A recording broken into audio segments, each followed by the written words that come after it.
الحسین یا ابا عبدالله الحسین یا ابا عبدالله الحسین به خدای روزی ما تمام میشیم بدنمون رو زیر خاک میذارم. امروز اگر یا ابا عبدالله الحسین بگی کی میخوای بگی؟ زن مرد این همه جمعیت خیابون امام رضا داریم میریم به طرف حرم علی ابن موسی رضا. یه کاری بکن اسم تو بنویسن برای اربعین. هر جا صدای منو میشنوی دو دست تو بالا بیار بگو حسین.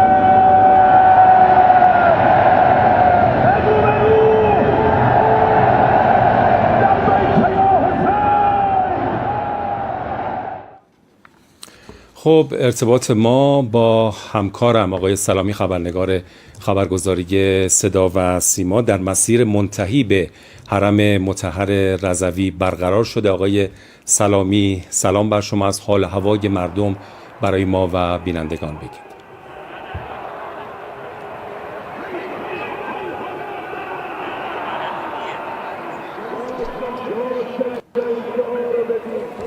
بسم الله الرحمن الرحیم. سلام و عرض ادب دارم خدمت شما و بینندگان عزیز. صدای بنده رو از خیابان امام رضا میشنوید. همکنون که من دارم با شما صحبت میکنم در روی یکی از بلندترین هتل های مشهد حضور پیدا کردم، جایی که میشه گفت بام مشهد هستش و شما تصویری که دارید در پشت سر من میبینید جمعیتی است که در اینجا حضور پیدا کرده برای تشییع پیکر رهبر شهیدمان، آقای شهیدمان و خانواده شهید ایشان. و به خوبی شما دارین تصاویر رو میبینید، مردمی که از ساعتها پیش در این خیابون حضور پیدا کردند تا تشییع کنند رهبر شهیدمان را. شما به خوبی میبینید مردم از ساعتها قبل اومدن، شعارشان لبیک یا حسین هست و همونطور که میبینید لبیک یا خامنه ای میگوین مردم. و نکته‌ای که می‌بینید خیابان یکسره قرمز شده، چرا که مردم پرچم خونخواهی در دستانشان دارند. مردم میگویند ما انتقام می‌خواهیم. یعنی یکی از مطالبات اصلی امروز مردم از ما این بودش که انعکاس بدیم که آقا ما خونخواه رهبر شهیدمون هستیم. این مردم امروز آمدند که بگویند ما پشت این نظام هستیم، پشت این کشور هستیم و رهبرمان را تنها نمیگذاریم. واقعا این شور حسینی، این شوری که در این خیابونی حضور با شکوه را چگونه میتوان نشان داد؟ مردمی که از ساعتها قبل اومدن و واقعا جمعیت بی‌نظیر و یک جمعیت تاریخی رو ما در خیابان امام رضا میبینیم. جمعیتی که به سمت حرم مطهر رضوی انشالله حرکت خواهد کرد. من البته هنوز ندیدم که خودروی حامل پیکر رهبر شهیدمون در این مسیر قرار بگیره، ولی آنچه که میبینم فقط شکوه حضور هستش. خیلی‌ها مجبور شدن خودروهاشون رو در خیابان‌های مجاور پارک کنن تا بتونن در مسیر حضور پیدا کنن و بتونن در مراسم تشییع حضور داشته باشن. اما واقعا همه چیز گویاست. این تصویر با شکوه رو داره تصویردار من نشون میده، این تصویر تاریخی که لحظه به لحظه داره به این جمعیت اضافه خواهد شد. من فکر کنم پیش بینی این هستش که واقعا خودرو به سختی وارد بشه به این صحنه و به این جمعیت و واقعا بتونه، خیلی زمان خواهد بود به نظرم که بتونه برسه به حرم مطهر رضوی. انشالله تلاش میکنیم در دقایق بعدی توضیحات بیشتری رو از این مراسم باشکوه و تشییع تاریخی برای شما داشته باشیم. لحظاتی رو اجازه بدید تصاویر رو تصویردار من نشون بده به شما.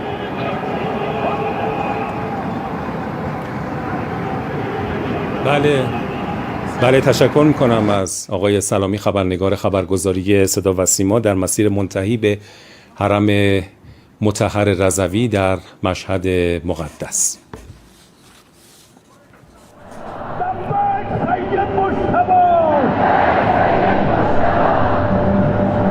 دنیا میدونیم سر چی با ما جنگ داره، چون ما علی داریم، چون ما شیعه علی هستیم، چون ما مادرمون زهراست سلام الله علیها. از ذکر علی ما به لرزه میاد. هر کجا هستی امروز حج درت نگیری، یعنی کاری نکردی. خب بینندگان عزیز و ارجمند، تصاویر رو که به صورت زنده از قاب شبکه رسانه ملی، شبکه خبر ملاحظه می‌کنید، حضور پرشور مردم رو می‌بینید. آقای شهید ایران حضرت آیت الله العظما سید علی حسینی خامنه‌ای قراره که در آغوش امن حرم مطهر رضوی قرار بگیره. این رو هم اضافه بکنم که مردم عزیز و مردم شهید پرور ایران اسلامی از جای جای کشورمون از دیشب در مشهد مقدس منتظر پیکر مطهر شهید امام امت بودند و همونطور که در بخش‌های قبلی خبر هم به اطلاع شما رسید، قرار بود که مراسم از ساعت 9 صبح مراسم تشییع شروع بشه، ولی به علت این که مراسم تشییع در شهرهای نجف اشرف و کربلا با استقبال بی‌نظیر مردم عراق مواجه شد و این مراسم 24 ساعت طول کشید، مراسم تشییع از ساعت 8 صبح به ساعت 14 امروز موکول شد و همونطور که مستحضر هستید و در خبرها هم به اطلاع شما رسوندم، هواپیمای حامل پیکر مطهر قائد شهید امت ساعت 12 امروز به فرودگاه بین المللی شهید هاشمی نژاد مشهد رسید و قراره که ما خودروی حامل پیکر مطهر امام شهید رو ببینیم در مسیر منتهی به حرم مطهر رضوی.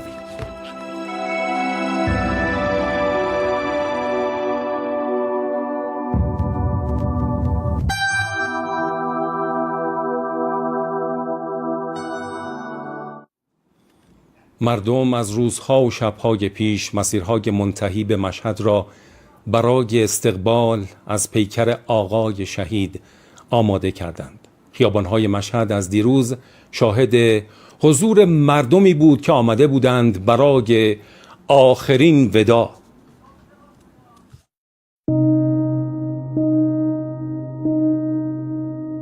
ساعتها به شماره افتاده و نگاهها منتظر است.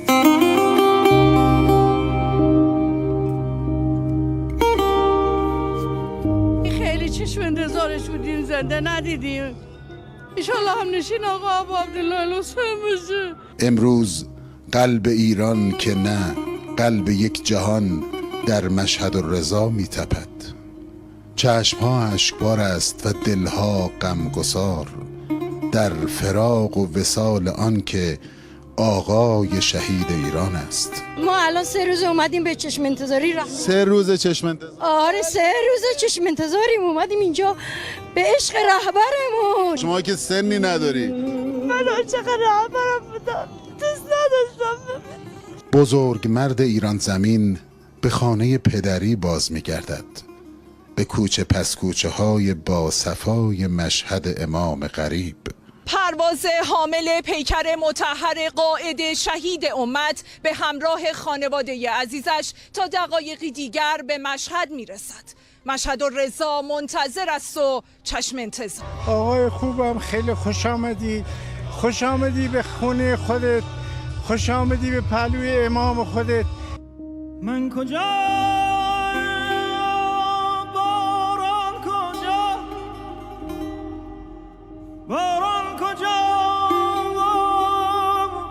چشمها گریان است، اما این اشک انتقام است که می چکد، اشک خونخواهی. تا ساعتی دیگر میلیون ها ایرانی منتقمانه به نمایندگی از جهان اسلام پیکر رهبری مجاهد و شهید را تشییع خواهند کرد. امثال من میلیون ها حاضرن جانشون را فدا کنن، انتقام رهبر را بگیرن. آقای ما تنها نیست، او آخرین سفرش را خانوادگی طی می کند با زهرای زیبای 14 ماهش. به عشق امام اومدیم. معمولا ما برای دیدارهاش میرفتیم. به عشق ما تشکیلش اومدیم، به عشق امام اومدیم، از اون اومدیم اینجا. از ابتدای مسیر 4 کیلومتری تشییع تا حرم مطهر رضوی مملو است از جمعیت زائرانی که از جای جای ایران و حتی کشورهای همسایه حاضر شدند. از کجا تشریف آوردید؟ ما از زرند کرمان. شما؟ از رشت. زرند کرمان. سیستان، بلوچستان، زابل، مشهد، سبزوار، شهرستان، تربت جان. تنها تشریع یک رهبر جهانی میتواند این چنین وحدت ساحات را رقم بزند. همگی منتظرند برای وداع با رهبری که متعلق به جهان اسلام است. پرچم رهبری وحدت رو داریم میبینیم. شما هم از اهل تسنن؟ بله. الحمدلله. خدا آمدید. خدا رحمت کنه. این شهید مربوط به یک نفر نبود، به کل جهانه. خصوصا به اهل تسنن و با تشیع ایران. لان بالعراق ازدحام. شفت العراق، شفت نجف كربلاء، ماكو قفلت هيك اعداد هاي اكثر بعد. ليش؟ يحبون السيد، محبة السيد. سيد يعني طبعا ايران الانسانية، سيد الانسانية، سيد العطاء، سيد المحبة، سيد الجهاد. حق للجهاد خلى السيد. انت يجي بالايران لزيارة الامام رضا مو بس او للتشييع لا تشييع السيد الشهيد رحمة الله على روحه. يعني قائد مو بس للإيران، لا طبعا للأمة الإسلامية كلها.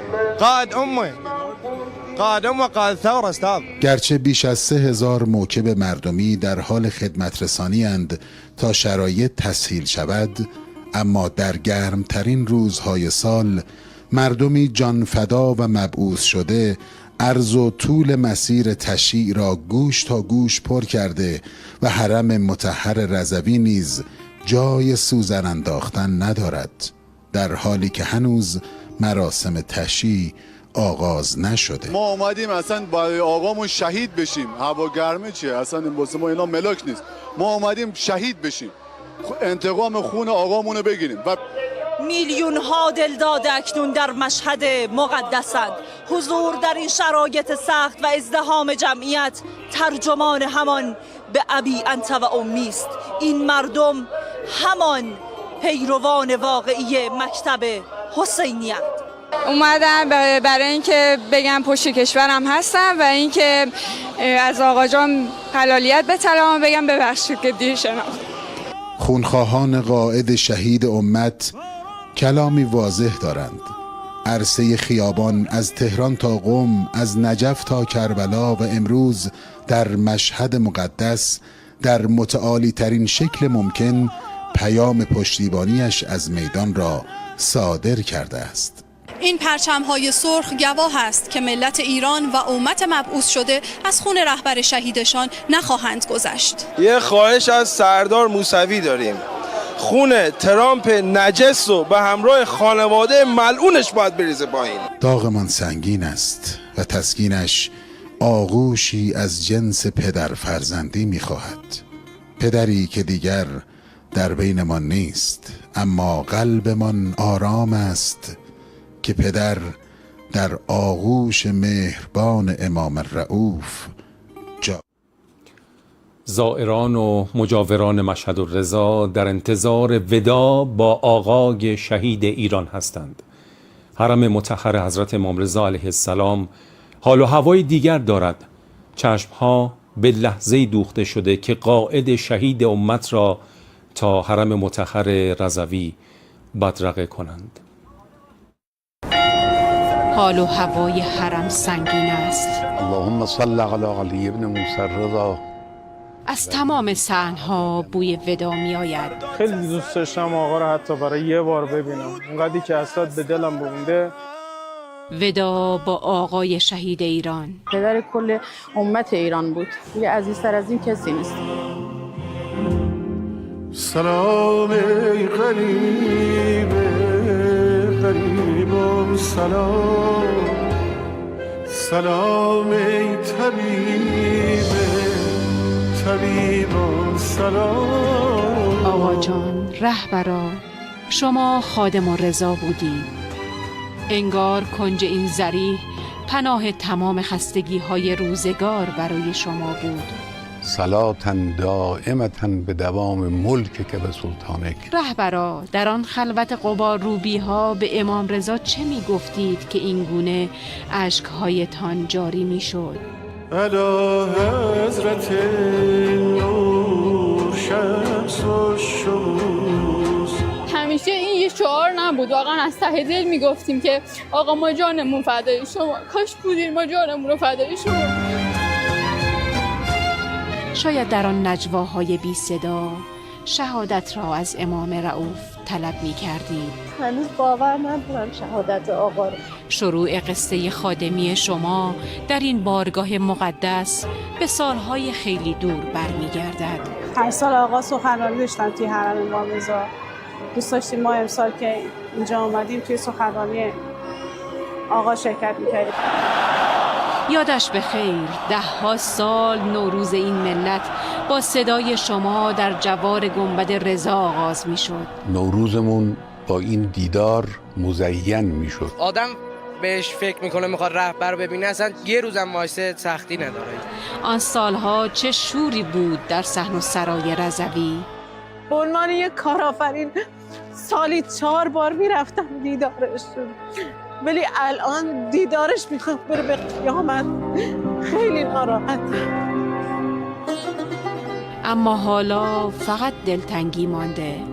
الحمد لله الذي رزقنا الشهادة في سبيله، الحمد لله الذي رزقنا الجهاد في سبيل الإسلام.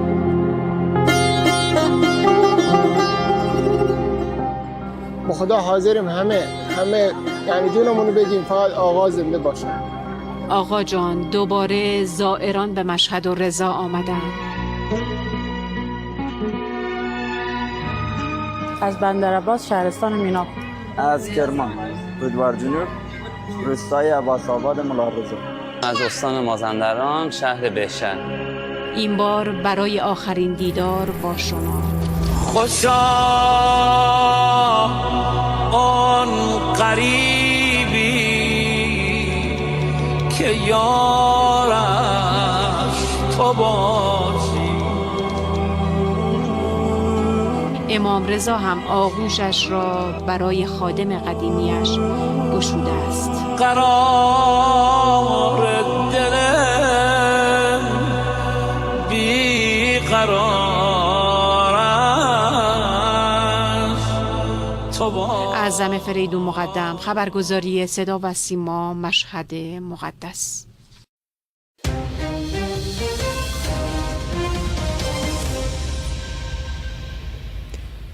دیشب در کربلا غوغایی به پا شد. سیل مردمی که از جای جای عراق خود را به کربلا رسانده بودند برای ادای احترام به سید شهیدان جبهه مقاومت و پیشوای شهید مستضعفان عالم پر شد از صدای یا لسارات الکربلا و کربلا سرشار از حضور عاشقان امام امت، آنانی که شب را در بین الحرمین بیتوته کردند معنای کل یوم عاشورا و کل ارض کربلا را به چشم جان دیدند.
الله اکبر. که خاکی مشغول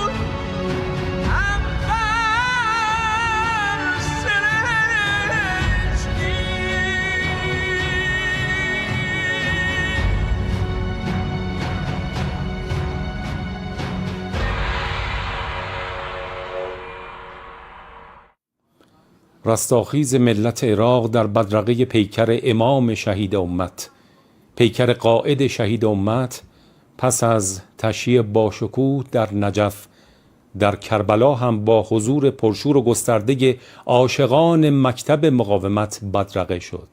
پیکر مطهر قائد شهید امت پس از 12 ساعت بدرقه و تشییع در کربلای معلا بامداد امروز وارد بین الحرمین شد و آیین تشییع تا ساعت 5 صبح در کربلای معلا ادامه یافت. ما هم از دور نگاه میکنیم به این حرکت و غبطه میخوریم به حال اون کسانی که این توفیق رو پیدا کردند و این حرکت رو انجام دادند. گرچه دوریم به یاد تو سخن میگوییم. رهبری عظیم الشأن که به زائران پیاده امام حسین علیه السلام غبطه میخوردند حالا به آرزویش رسید.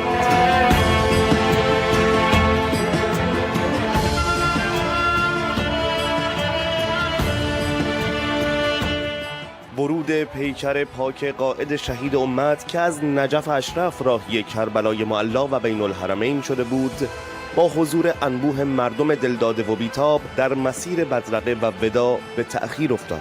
حوالی ساعت 1 بامداد 18 تیر 1405 بین الحرمین، البته فضای بیرونیش ملاحظه می‌فرمایید که بیش از 10 ساعت چشم انتظاری مردم برای حضور در آیین بدرقه و وداع پیکر پاک قائد شهید امت. بی‌صبرانه منتظریم چون امروز ما افتخار میزبانی از پیکر قائد شهید را داریم. كثير منذ الصباح في انتظار هذه الشخصيه. از صبح امروز تا همین الان منتظریم تا با رهبر معظم شهیدمان وداع کنیم. عن الشيعة ودافعا عن الاسلام جميعا ولذلك انا ما نتعب ان شاء الله. و مردمی که از جای جای عراق خود را به بین الحرمین رسانده بودند این چنین چشم انتظاری را به جان و دل خریده بودند. رفتن رهبری مسلمان و غیرتمند دل هر آزاده‌ای را به درد می‌آورد. این بزرگترین درد تاریخ معاصر است. پیکر پاک آقای شهید امت اسلامی که قرار بود ساعت 16 از نجف به بین الحرمین برسد بیش از 11 ساعت به تأخیر افتاد و ساعت 2 بامداد از راه رسید. عراقی ها شکوه آخرین وداع و دلتنگی را با بغض و حماسه پیوند داده بودند و میگفتند باور نبودن پدر امت اسلامی سخت است و جانکاه. امام امت بود، مرجع ما بود، مثل جدش امام حسین مقابل ظلم ایستاد، فریاد هیهات من الذله را ندا داد و گفت کسی مثل من با کسی مثل یزید بیعت نمی کند. عراقی ها میگفتند اسطوره و قهرمان حتی اگر نباشد در قلب و وجود ما نفس میکشد، اما دشمن بداند پرچم بر زمین نمیماند. شيء عظيم اجى على الدنيا كلنا بنحبه، هو قدوتنا. شو بدنا نقول لك، يعني خسرنا شيء كتير كبير وعظيم بالنسبه لنا، يعني نحن كلبنانيه. يعني اون چه ما در عراق دیدیم در زبان و بیان نمی گنجد. امیدوارم مردم با مشاهده تصاویر گوشه ای از اون چیزی که ما دیدیم ببینن و خوشحال باشن که دو ملت ایران و عراق اینطور با هم متحدند. در آخرین لحظات تاریخی حضور پیکر پاک قائد شهید امت در کربلا عراقی ها فریاد می زدند این روز غرورآفرین و افتخارآمیزترین روز تاریخ روزگار ماست. خوشحالیم که برای فرزندان و نسل‌های آیندهمان روایت‌های ناب از امروز بیشمار خواهیم داشت. از آن صبح و بین الحرمین و قائد شهید امت بر روی دست و چشمان مردم عراق بدرقه شد و مردم عراق از شهر و روستا دور و نزدیک آخرین وداع را با قائد امت کردند و گفتند عهد می‌بندیم مسیر مقاومت ادامه یابد. نوید سالمزاده، خبرگزاری صدا و سیما، عراق، بین الحرمین.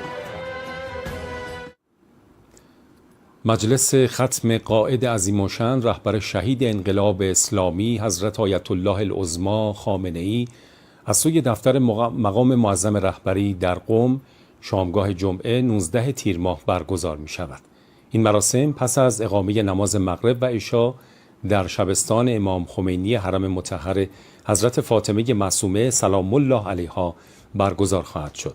مجلس ختم رهبر شهید با حضور علما، فضلا، مسئولان و اقشار مختلف مردم با سخنرانی حجت الاسلام و المسلمین سید علی خمینی برپا می شود. رئیس جمهور در پیام‌های جداگانه به سران پاکستان، تاجیکستان، ارمنستان، گرجستان و رهبر ملی ترکمنستان از حضور آنان در مراسم تشییع پیکر مطهر رهبر شهید انقلاب و ابراز همدردی با ملت ایران قدردانی کرد.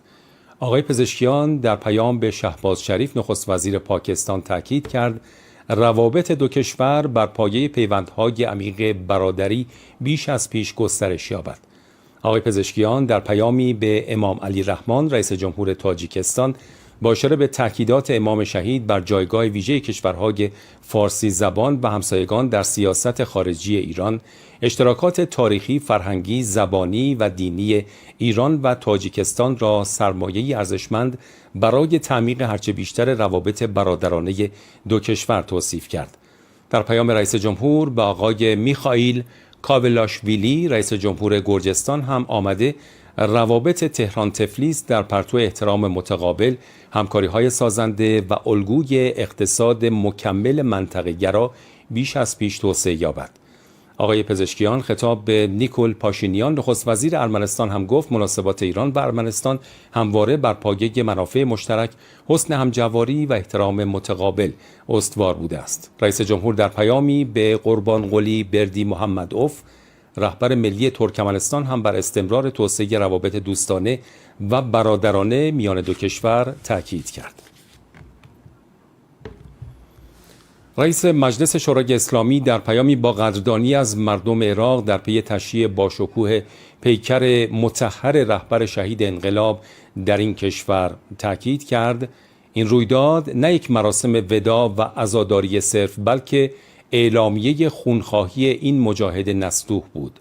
آقای قالیباف در این پیام با اشاره به خروش مردم شریف و بزرگوار عراق در تشییع به یادماندنی و بی‌نظیر پیکر قائد شهید و مرجع عالیقدر جهان تشیع حضرت آیت الله العظما سید علی حسینی خامنه‌ای گفت این خروش میلیونی اعلامیه‌ای در تایید رفتار و گفتار این مجاهد نستوح و پیامی روشن داشت و آن اینکه راه امام مجاهد شهید یعنی شکست ناپذیری جبهه مقاومت و وحدت آزادیخواهان جهان اعم از مسلمان و مسیحی، شیعه و سنی، عرب و کرد و ترکمن ادامه می‌یابد. آقای قالیباف در این پیام همچنین از مراجع اعظام، علما و روحانیون شیعه، سنی و مسیحی، اتباط مقدسه نجف و کربلا، عشایر غیور، اقوام متدین، موکبداران مخلص، دولت و مجلس عراق و نیروهای امنیتی و نظامی این کشور قدردانی کرد. شورای هماهنگی تبلیغات اسلامی در بیانیه‌ای با قدردانی از حضور حماسی و بی‌نظیر مردم عراق در آیین تشییع پیکر مطهر شهید امت در نجف و کربلا این رویداد را رفراندوم بزرگ وفاداری به آرمان‌های مقاومت، وفاداری به رهبری حکیمانه جهان اسلام و پیوند ناگسستنی دو ملت ایران و عراق دانست. در این بیانیه با اشاره به تلاش‌های مذبوحانه دشمن آمریکایی برای به حاشیه راندن این شکست راهبردی خود از طریق اقدام تجاوزکارانه و حمله به برخی مناطق ایران آمده، مشت‌های گره کرده و وحدت آفرین جوانان غیور عراقی و ایرانی در کنار یکدیگر این رستاخیز بزرگ را به مظهر انتقام و پررنگتر شدن خط سرخ خونخواهی تبدیل کرد و موجب هراس استکبار جهانی از رستاخیز خونخواهی امام مجاهد شهید شد. مراسم تشییع پیکر رهبر مجاهد شهید آیت الله سید علی خامنه‌ای در شهرهای مقدس نجف و کربلا بازتاب گسترده‌ای در رسانه‌های بین المللی داشت. واشنگتن پست در گزارشی برگزاری این مراسم را نشانه‌ای از پیوندهای عمیق میان ملت‌های ایران و عراق ارزیابی کرد. رسانه‌های آمریکا گزارش دادند تهدیدها و توهین‌های ترامپ علیه ایران ناشی از حضور میلیونی و باشکوه مردم در مراسم تشییع پیکر رهبر شهید مجاهد خود است. میلیون ها نفر از مردم عراق صحنه ای را رقم زدند که بازتاب آن به سرعت خارج از مرزهای منطقه هم دیده شد. مراسمی که برخی رسانه‌های بین‌المللی آن را فراتر از یک وداع ساده و دارای پیام‌های سیاسی و راهبردی منطقه‌ای توصیف کردند. پیکر آیت الله خامنه‌ای در میان استقبال میلیون‌ها نفر از مردم در خیابان‌های نجف تشییع شد. جمعیت حاضر در مسیر راهپیمایی با تجمع در کنار هم شعار مرگ بر آمریکا و مرگ بر اسرائیل سر دادند. جمعیت میلیونی مردم را در کربلا هم شاهد بودیم. شبکه آمریکایی مستقر در تگزاس این مراسم را صحنه‌ای بی‌سابقه دانست. نمایشی خارق‌العاده آن سوی مرزها و یک مقاومت سیاسی در جغرافیای عراق به نمایش گذاشته شد. تصاویر خیره کننده از صفوف میلیونی عزاداران. او به عنوان رهبر همه شیعیان جهان بود. تشییع با شکوه آیت الله خامنه‌ای در نجف و کربلا نشان داد او نه تنها در ایران بلکه در عراق از جمله نجف و کربلا محبوبیت دارد. کارشناسان عراقی حضور میلیونی مردم کشورشان را نماد اتحاد ایران و عراق در برابر دشمنان مشترک تفسیر کردند. حضور میلیونی مردم در تشییع پیکر آیت الله خامنه‌ای در عراق و ایران پیام ثبات قدم و ادامه روش رهبر شهید در مقابله با مستکبران و زورگویان عالم است.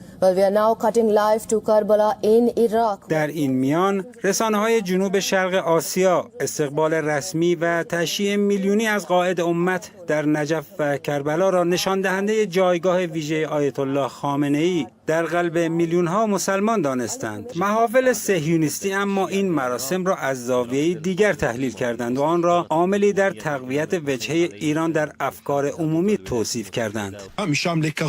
به مکان‌هایی که تشییع پیکر در آن انجام شد دقت کنید. در قم که شهری مقدس برای شیعیان است و سپس در نجف و کربلا که مهمترین شهرهای جهان تشیع هستند. در پایان هم تشییع پیکر در مشهد برگزار خواهد شد و همه این شهرها نقاطی هستند که محور شیعیان را در جهان تشکیل می‌دهند و این یعنی تقویت چهره ایران نزد افکار عمومی جهان.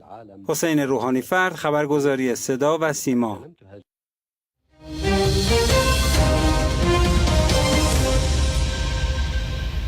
پاسخ سریع و قاطع نیروهای مسلح ایران به عهدشکنی و تجاوز آمریکا.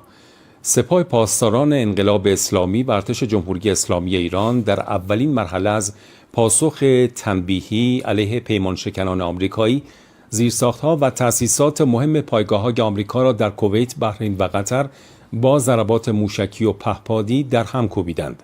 سپاه پاسداران به دشمن هشدار داده در صورت تکرار تجاوز پاسخ‌های کوبنده به سایر پایگاه‌های آمریکایی در منطقه توسعه خواهد یافت. دور باطل کودک‌کشان آمریکایی در منطقه. حملات مجدد ارتش تروریستی آمریکا به چند استان از ساعات پایانی شب گذشته. سطح حملات به نسبت 24 ساعت گذشته افزایش داشته. اصابت و انفجارها در ایران شهر، چابهار، کنارک، بندرعباس، سیریک، جزیره بوموسا، بوشهر، اهواز و همچنین 2 انفجار در خطوط راه آهن در استانهای گلستان و خراسان رضوی هم رخ داد. بر اساس اعلام رئیس مرکز اطلاع رسانی وزارت بهداشت در این حملات 14 تن شهید و 78 تن مصدوم شدند. هنوز حملات تمام نشده بود که غرش موشک‌ها و پهپادهای سپاه شنیده شد.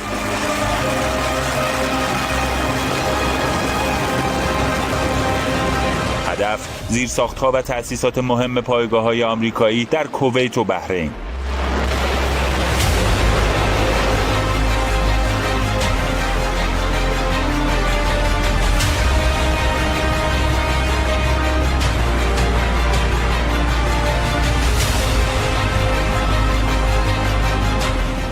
عملیات ترکیبی نیروهای دریایی و هوافضای سپاه 2 پایگاه تروریستی آمریکا در عریفجان و علی السالم کویت و جفیر و شیخ عیسی در بحرین هم در هم کوبیده شد.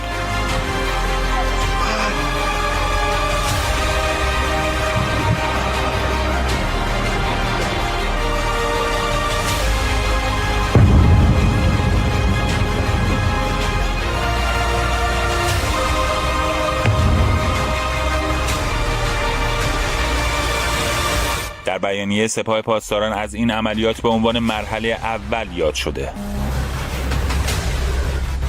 یگانهای پهپادی ارتش هم دوشادوش سپاه پایگاه‌های آمریکا در بحرین، قطر و کویت رو زیر آتش سنگین پهپادهای خود برد و اهدافی مثل سامانه پاتریوت در کویت، آنتن ماهواره‌ای سایت اخطار اولیه در قطر و مخازن سوخت ارتش تروریستی آمریکا در بحرین رو هدف حجم انبوه انواع پهپادهای انهدامی خود قرار داد.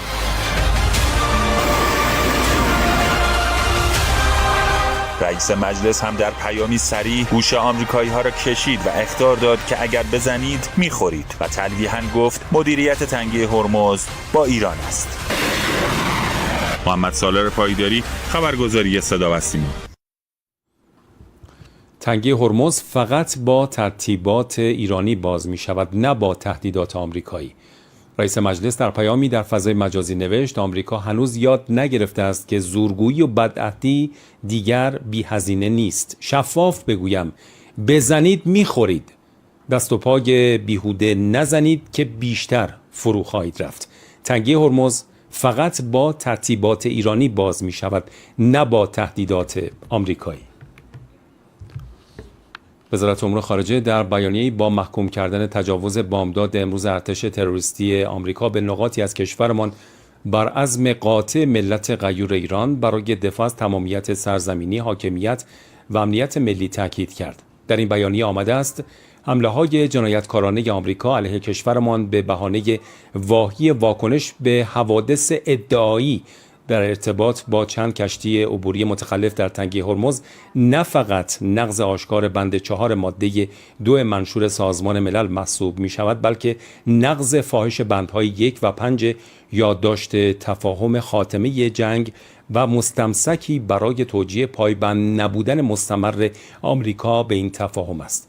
وزارت امور خارجه با اشاره به حضور باشکوه و بی‌نظیر مردم در مراسم وداع تاریخی با رهبر شهید انقلاب تصریح کرده در شرایطی که ملت ایران اراده مستحکم خود را برای مقابله با دشمنان بدذات ایران و صیانت از اقتدار، حاکمیت ملی و تمامیت سرزمینی به نمایش گذاشته‌اند، هیئت حاکمه شرور و روانپریش آمریکا برای جبران عجز خود در درک عظمت و شکوه میهندوستی و وفاداری ایرانیان به آرمان‌های انقلاب متوسل به فحاشی، دروغ پردازی و تجاوز نظامی شده است. نهاد سیاست خارجی به دولتمردان آمریکا خاطر نشان کرده جمهوری اسلامی ایران به هیچ عنوان اجازه نخواهد داد پیمان شکنی و قلدری هیئت حاکمه آمریکا حقوق و منافع ملی ایران را تحت تأثیر قرار دهد. خب، ارتباط ما برقرار شده با خبرنگار خبرگزاری صدا و سیما مستقر در آبهای شمالی تنگه هرمز. آقای اژدهایی، سلام بر شما. از آخرین تحولات تنگه هرمز برای ما و بینندگان بگید.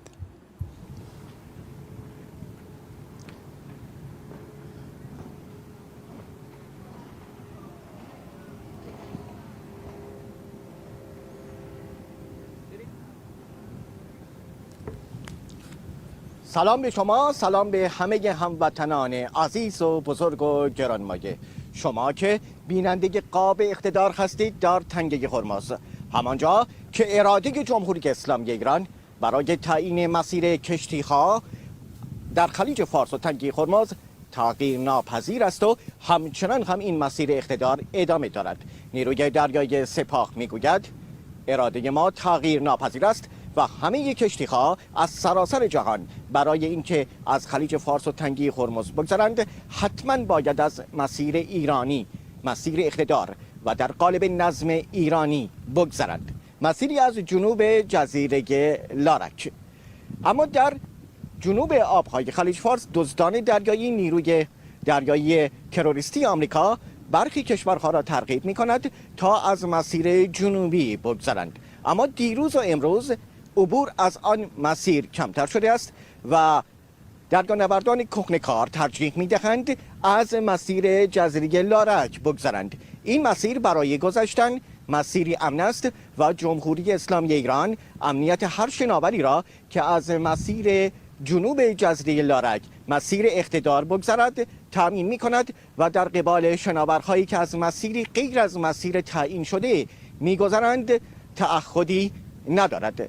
تنگه هرمز، نظم ایرانی و مسیر اقتدار همچنان پابرجاست و این مسیر همچنان شاهد عبور کشتی‌ها از سراسر جهان. من عذرخواهی میکنم چون عرق دیدگانم را میآزارد، اما هم دل و هم دیده و هم جان فدای ایران. در این شرایط آب و هوایی بسیاری از نیروهای دریایی و ارتش و سپاه حافظ منابع و منافع کشورمان در آبهای خلیج فارس و تنگه هرمز هستند. هر آنچه گفتم از تغییر ناپذیری مسیر اقتدار و نظم ایرانی در خلیج فارس و تنگه هرمز گفتم، مسیری که پابرجاست و پابرجا میماند. این اراده جمهوری اسلامی ایران است. ممنونم از اینکه به این ارتباط زنده از تنگه هرمز، مسیر اقتدار و نظم ایرانی توجه کردید. تشکر میکنم از شما آقای اژدهایی، خبرنگار خبرگزاری صدا و سیما در تنگه هرمز. جمهوری اسلامی ایران در نامه‌های جداگانه به رئیس شورای امنیت و دبیرکل سازمان ملل تجاوزات اخیر آمریکا را نقض آشکار منشور ملل متحد و یادداشت تفاهم اسلام آباد اعلام کرد. در این نامه‌ها با اشاره به ادامه حملات آمریکا به مناطق جنوبی ایران و شهادت 8 تن از نیروهای ارتش تاکید شده واشنگتن با نقض تعهدات خود مسئول همه پیامدهای حقوقی و سیاسی این اقدامات است. ایران همچنین از شورای امنیت و دبیرکل سازمان ملل خواست با اقدام فوری و قاطع آمریکا را به توقف تجاوزات وادار کرده و زمینه پاسخگویی این کشور در قبال نقض حقوق بین الملل را فراهم کنند. از خبر کشته شدن فرمانده نیروی دریایی آمریکا در دریای عرب تا افزایش نگرانی‌ها از کمبود ذخایر راهبردی نفت آمریکا. اینها بخشی از واکنش‌های بین المللی به اعلام پایان تفاهمنامه از سوی رئیس جمهور آمریکاست.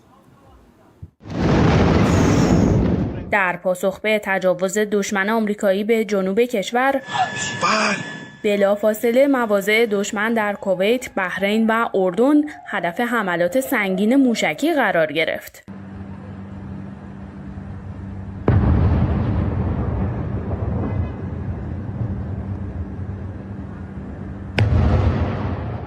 بلومبرگ گزارش داده که تنگه هرمز تقریباً به طور کامل بسته شده. تحلیلگران بین المللی مثل زیاد الحافظ، تحلیلگر اقتصاد سیاسی، میگویند آمریکا برای بازگشایی این آبراه بدون اجرای تعهداتش دست و پا میزند. مسئولیت عبور و مرور کشتی‌ها در این تفاهمنامه فقط بر عهده جمهوری اسلامی ایرانه. آمریکا به خاطر فشارها از داخل و خارج دولت، به ویژه از طرف صهیونیست‌ها، میخواد تفسیر متفاوتی رو تحمیل کنه. اما متن خیلی واضحه. آقای قالیباف رئیس هیئت مذاکره کننده ایران تاکید کرده که ایران هر حمله‌ای را پاسخ می‌دهد و تنگه هرمز فقط با ترتیبات ایرانی باز می‌شود، نه با تهدیدات آمریکایی. دیوید گلدمن خبرنگار CNN از بیشتر فرو رفتن آمریکا در باتلاق می‌گوید. ایران در عرض 3 هفته تونست 50 میلیون بشکه نفت از تنگه هرمز خارج کنه که مطمئناً برای آمریکا نگران کننده است. اما نگرانی بعدی کاهش 23% ذخایر راهبردی نفت آمریکا از زمان شروع جنگ. از ذخایر تجاری هم فقط 19.7 میلیون بشکه باقی مونده. رئیس جمهور آمریکا ایران را به حملات بیشتر تهدید می‌کند. لری جانسون، افسر سابق سیا، این تهدیدها را ناشی از خشم و استیصال می‌داند.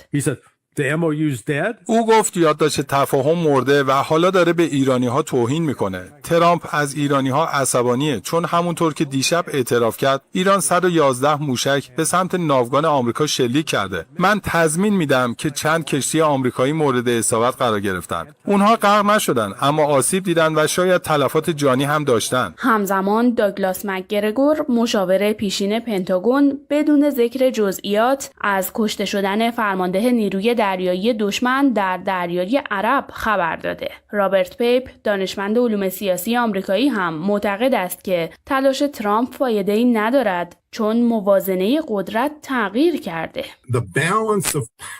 موازنه قدرت بیشتر و بیشتر به نفع ایران در حال تغییره. موازنه کلی قدرت ماهاست که تغییر کرده و اون کنترل ایران بر تنگه هرمزه. موازنه تاکتیکی قدرت هم به نفع ایران تغییر کرده. ایران میتونه هر زمان که بخواد به کشتی‌ها حمله کنه. هیچ نشونه‌ای وجود نداره که امریکا بتونه کاری برای دفاع از اون کشتی‌ها انجام بده. شب گذشته رسانه رسمی رهبر انقلاب اسلامی در فضای مجازی با انتشار این تصویر بخشی از پیام 28 خرداد رهبر انقلاب را بازنشر کرد که با اشاره به تعهد رئیس جمهور به عنوان رئیس شورای عالی امنیت ملی فرموده بودند رئیس جمهور تصریح کردند که اگر طرف آمریکایی بخواهد زیاده خواهی کند زیر بار آن نخواهند رفت. رقیه هویدا، خبرگزاری صدا و سیما. دبیرکل حزب الله لبنان با تجلیل از شخصیت رهبر شهید مقاومت ایشان را رهبری بی‌نظیر و تاثیرگذار در تاریخ معاصر توصیف کرد. شیخ نعیم قاسم در تجمع‌های مردمی همزمان با مراسم تشییع آیت الله سید علی خامنه‌ای گفت حزب الله راه مقاومت را تحت رهبری حضرت آیت الله العظمی سید مجتبی خامنه‌ای ادامه خواهد داد. ادای احترام به امام المستضعفین در لبنان. لبنانی ها در شهرهای مختلف از بعلبک در شرق این کشور گرفته تا سور و سیدا در جنوب و همچنین بیروت در مرکز با آرمانهای امام خامنه‌ای شهید تجدید پیمان کردند.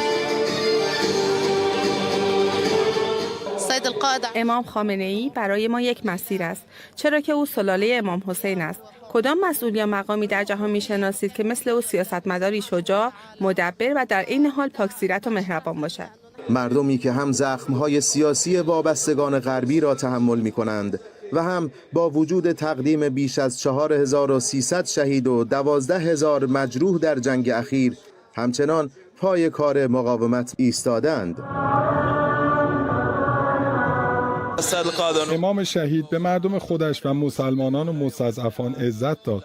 آنقدر برای ما عزیز بود که رزمندگان در جنوب جان فدایش می شدند و زخم زبانها را تحمل می کردند. چون امام به ما یاد داد که ذلت در برابر ظلم جز حقارت چیزی در پی ندارد. دبیرکل حزب الله لبنان در این مراسم بدرقه و تشییع با شکوه امام شهید در شهرهای مختلف ایران و عراق را قیامی الهی دانست. بشهادته و شهادت عائلته شهادت ایشان و همراهانش ضایعه‌ای سنگین برای امت اسلامی بود، اما تشییع و بدرقه ایشان خیزشی برای تحقق آرمانها و مسیر حق است و این واقعه به عنوان نمادی از عزت و افتخار مسیر آینده امت اسلامی را برای نسل‌های بعدی روشن نگاه می‌دارد. شیخ نعیم قاسم با تجلیل از مقام امام شهید امت بر ادامه راه ایشان در مقاومت اسلامی لبنان تأکید کرد. سیدی الامام الشهید الخامنه‌ای، شما در شهادت شهید سید حسن نصرالله فرمودید که روح سید زنده است و تا ابد زنده خواهد ماند.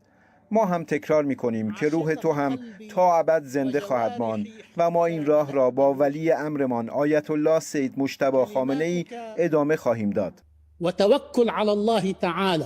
در این مراسم نمایندگان طوائف مختلف لبنان و همچنین گروه‌های ملی و سیاسی حضور داشتند. میثم دلاوری، خبرگزاری صدا و سیما، میدان عاشورا، زاهیه بیروت.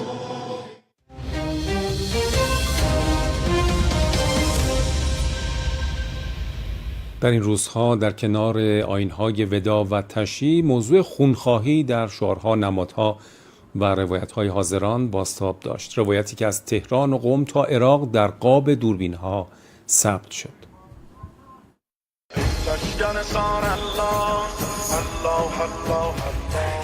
هر مراسم روایت خودش را دارد، اما برخی روایت‌ها پیش از آن که به تصویر درآیند در طنین صداها جاری می‌شوند. اینجا هر صدا تکه‌ای از یک حقیقت مشترک بود، پیوندی که از دهه‌های مختلف همگی را در یک نقطه جمع کرد، نقطه‌ای به نام وفاداری.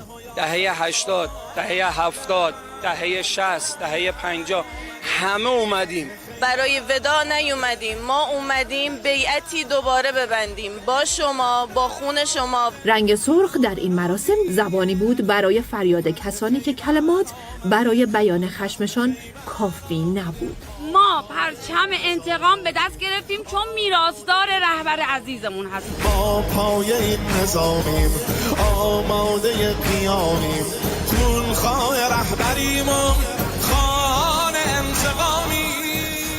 این حضور تنها آیین بدرقه نبود، فریاد ملتی بود که دیگر کوتاه نمی آمد.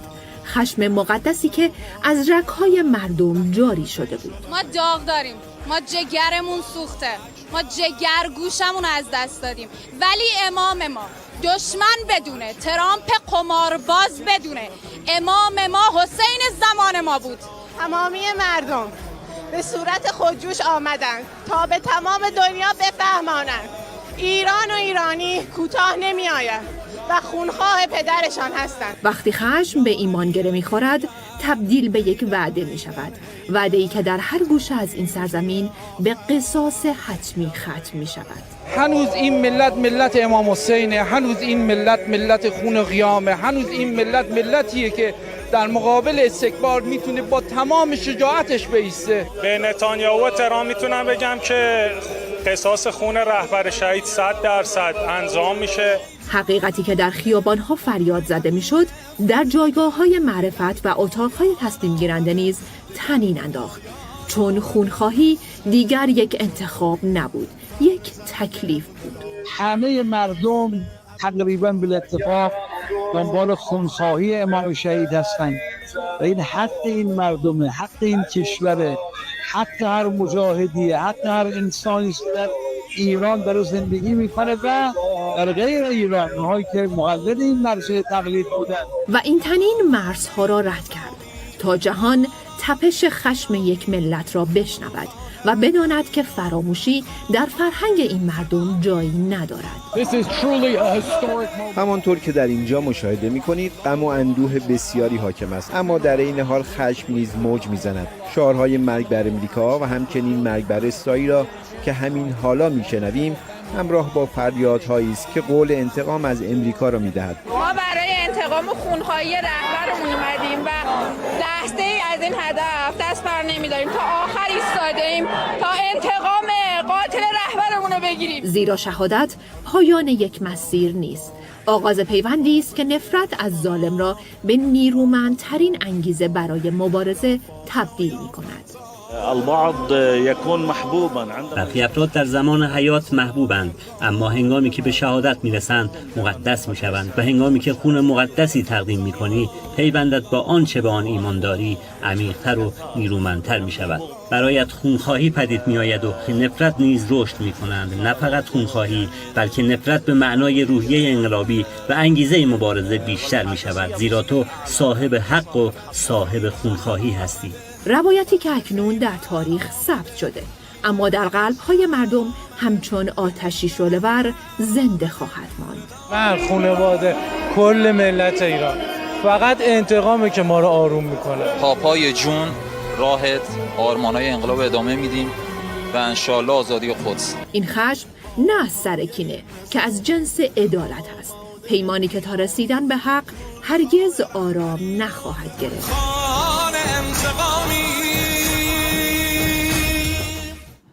خب تصاویر هوایی از تجمع مردم مشهد مقدس برای بدرقه پیکر مطهر آقای شهید ایران به دستمون رسیده که از شما دعوت میکنم این تصاویر رو ملاحظه بکنید.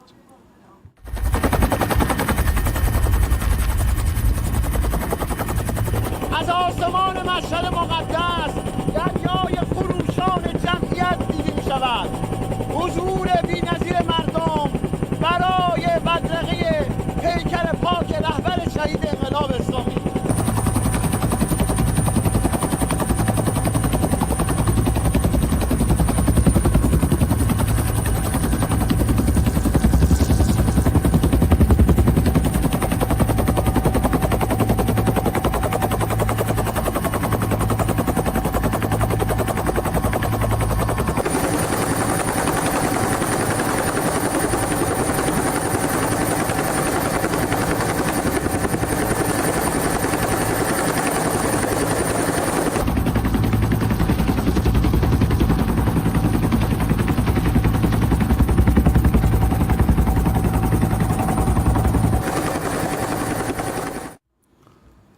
سنگ تمام امت مسلمان در ایران و عراق برای بدرقه حماسی آقای شهید جهانخواران را به گزافه‌گویی انداخته. مردم در 130مین شب تجمعات خود به خونخواهی آقای شهید پاسخ گزافه‌گویی‌های دشمنان را دادند.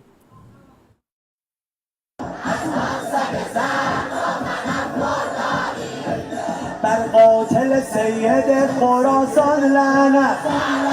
تو چند روز اخیر رفتار ترامپ نسبت به قبل تغییراتی داشته. وحشی‌تر شده، آر شده، دیوانه شده، احمق‌تر شده، دست و پاشو گم کرده و جور داره میسوزه. به خاطر اینکه مردم دنیا بیدار شدن، نه فقط ایران. عقده‌ای شده، شروع کرده اهانت کردن به مردم. غده سرطانی که میگه خودش و نتانیاهو هستن. شدت از تغییر رفتار نه تنها ریشه در وظیفه شناسی و اولویت شناسی مردم ایران داره. آقای ما رو شهید کرده ولی با این حال ما متحدتر شدیم. بلکه در برادری و دوستی ملت‌های مسلمان هم ریشه داره. وحدت ما ایرانی‌ها با عراقی‌ها و تمام امت اسلامی چه شیعه چه سنی اذیتش کرده. از اون جمعیتی که توی تشییع شرکت کردن متوجه شده که در واقع تمام محاسباتش غلطه.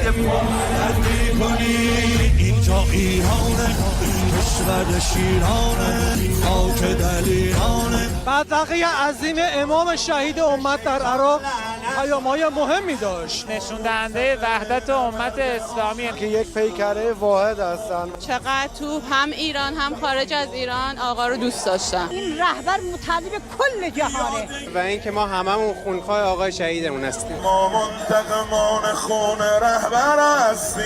از مردم خواستیم تا به یاوه‌گویی‌های ترامپ پاسخ بدن. لایق این نیست که بخوای به چیزی بگی، فقط باید بزنی تو دهنش. در جنگ اخیر هم ایران با تکیه به گزینه نظامی، حمایت ملت و دست برترش در آتش بس مدیریت انحصاری خود بر تنگه هرمز را نهادینه کرد. علی کاظمی، خبرگزاری صدا و سیما.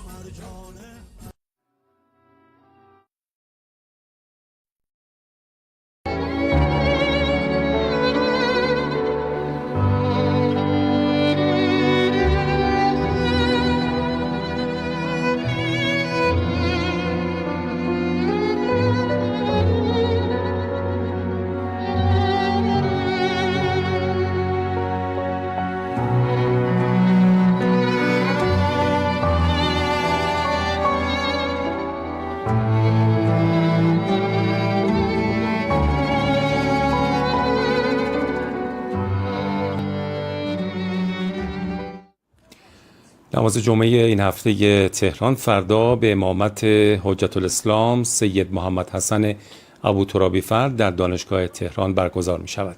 طبق روال همیشگی در پای دانشگاه تهران از ساعت 10:30 صبح برای حضور نمازگزاران باز می شود. طبق اعلام شورای سیاستگذاری ائمه جمعه از فردا آیین جمعه‌های خونخواهی و انتقام همزمان با اقامه نمازهای جمعه در